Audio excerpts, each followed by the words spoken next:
Demele was 10 years old when he finally understood that he wasn't truly wanted in his own home. Born in the bustling city of Port Harcourt, he spent his early years in a house heavy with expectations. His father, Chief Oboma, was a respected businessman whose ambition was matched only by his pride. From a tender age, Demele strove to earn his father's approval, only to be met with constant disinterest. Chief Oboma treated him more like an obligation than a son, never fully acknowledging his presence. This lack of acknowledgement chipped away at Demele's self-esteem, planting seeds of doubt that would haunt him in the years to come. Demele's mother had died during childbirth, so he grew up reliant on the scant affection of extended relatives and neighbors. They did the best they could, but it was no replacement for a father's love. Each night, Demele would lie in bed, wondering if someday Chief Oboma might see him as more than a nuisance. Unbeknownst to him, destiny had woven threads far more complicated than he could have ever imagined. As Demele grew older, he learned how to live without the warmth of his father's acceptance. He found solace in books, devouring every story he could get his hands on. Whenever he felt the weight of rejection, he would bury himself in tales of heroic protagonists who overcame impossible odds. He imagined himself as one of them, a boy destined to prove his worth despite all the hardships thrown his way.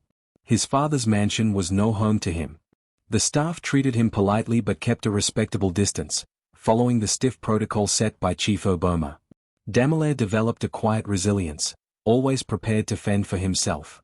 Yet, on nights when the city's clamorous din settled into silence, he would be reminded that he was still just a lonely boy yearning for the simplest gift, a father's love. One fateful day, Chief Oboma introduced a new face into the household, Sophia, the elegant, charming woman he intended to marry. Demele kept his hopes in check, for he had been disappointed too many times before. Still, a small part of him prayed that Sophia's presence might finally thaw his father's heart. Observing the way his father doted on her, Demele couldn't help but wish for even a fraction of that attention. Sophia quickly won over the servants with her polite, nurturing ways. She took an immediate interest in Demele, showering him with thoughtful gifts and kind words. Chief Oboma seemed indifferent to this new bond, but Demele found himself cautiously letting his guard down. Could it be that life was about to offer him a second chance at a mother's love? Shortly after their wedding, Sophia gave birth to twin daughters, Ibai and Tamara, and a son, Udim, in quick succession. She and Chief Oboma appeared blissfully content, and the house was filled with the chaotic joy of young children. But to Demele's surprise, his father's attitude toward him remained distant and unchanging. Chief Oboma's love seemed to revolve solely around Sophia and her children. The new siblings occupied most of Sophia's time, but she still tried to remain cordial with Demele. She would include him in family activities, birthday parties, weekend getaways, albeit with a forced smile at times. Demele felt like an outsider peering through the glass of someone else's perfect family portrait. Something about the household dynamic didn't add up, but he couldn't put his finger on what was amiss. As the years passed, Ibai, Tamara, and Udim grew into vibrant children, bearing a striking resemblance to each other but far less to Chief Oboma. Observers noted certain features that didn't align with the Oboma lineage, but the father's pride dismissed such murmurs as baseless gossip. Demele, by contrast, had always been the spitting image of the man who rejected him, his build, his mannerisms, and even his stern eyes. Tension began brewing in the household. Chief Oboma's best friend, Edwin, visited often. He was a charming, suave man whose smile never quite reached his eyes, and Demele couldn't help but notice an unspoken closeness between Edwin and Sophia. The electricity between them was palpable, though carefully hidden beneath polite conversation. Demele began suspecting that something grave was unfolding behind closed doors.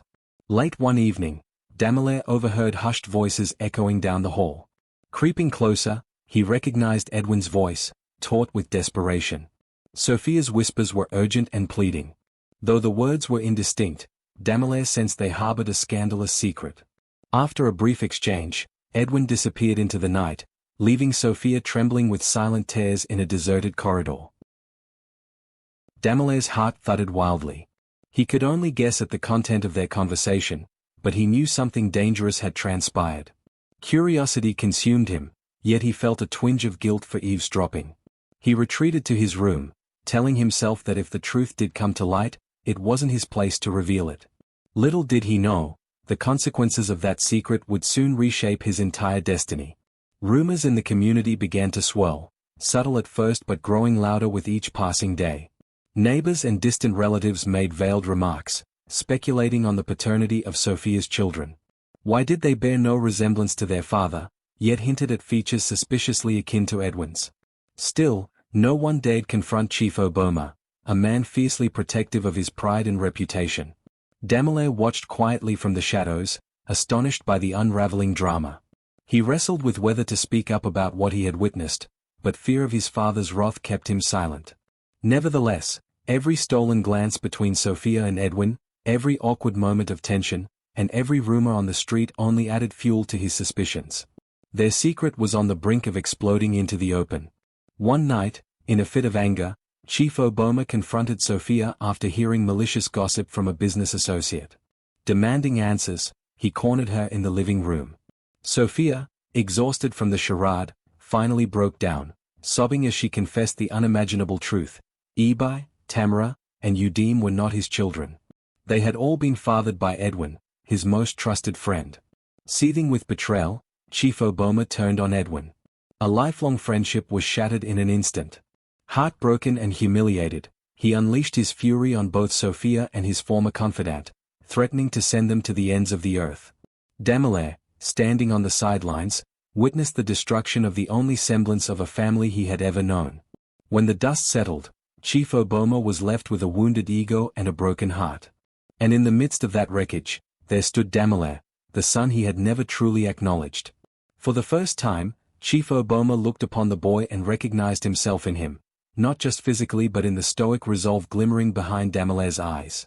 With his illusions of a perfect family shattered, the father realized that his only legitimate child was the one he'd spurned for so long.